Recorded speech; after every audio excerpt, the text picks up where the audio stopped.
jàppale sëñ bi te yokk gi ñu bëgg lii ñu sëñ Tam wax ko yéene leen ko lépp mi ngi ci liggéey bi te yéen a ngi ci yoon sëñ bee ko waxal ko ki sax si di ma liggéeyal li mu seere mooy bëgg gi ak yéene gi lépp mooy bëgg liggéeyal sëñ bi waaw te ki ñuy liggéeyal moom nee na daal yokk gi aajo ju fajo mi ngi sax si di ma liggéeyal noonu la ko wax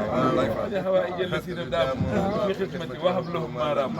xanaa kay ñun ñu ko dégg sa ak soññante la si ñun noonu rek la dem ñun ñu koy seedeel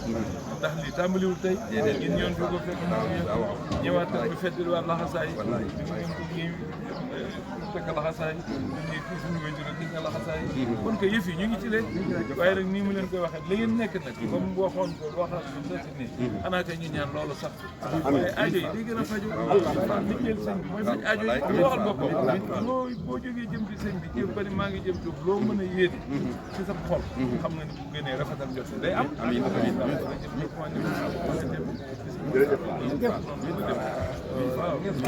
salaamaaleykum wa rahmatullahi taala wa barakaatu kaba yi mbokk yi sëriñ baa ngi leen di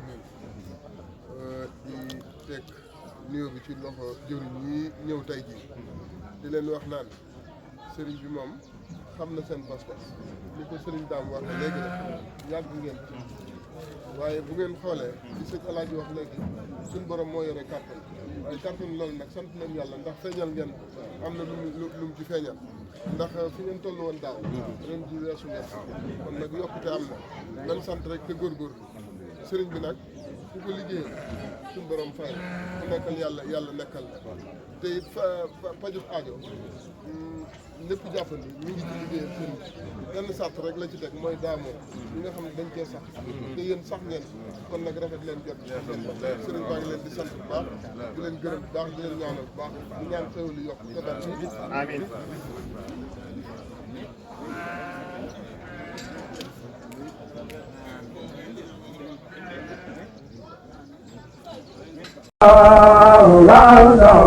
Kawsara Fall Info Kawsara Fall Info ngir xibaar yu leer Kawsara Fall Info ngir xibaar yu leer ak topp lépp loo xam ne liggéeyu Maam Cheikh Ibrahima Fall ak yoonu murit Kawsara Fall Info seen wéttal bi wóor te leer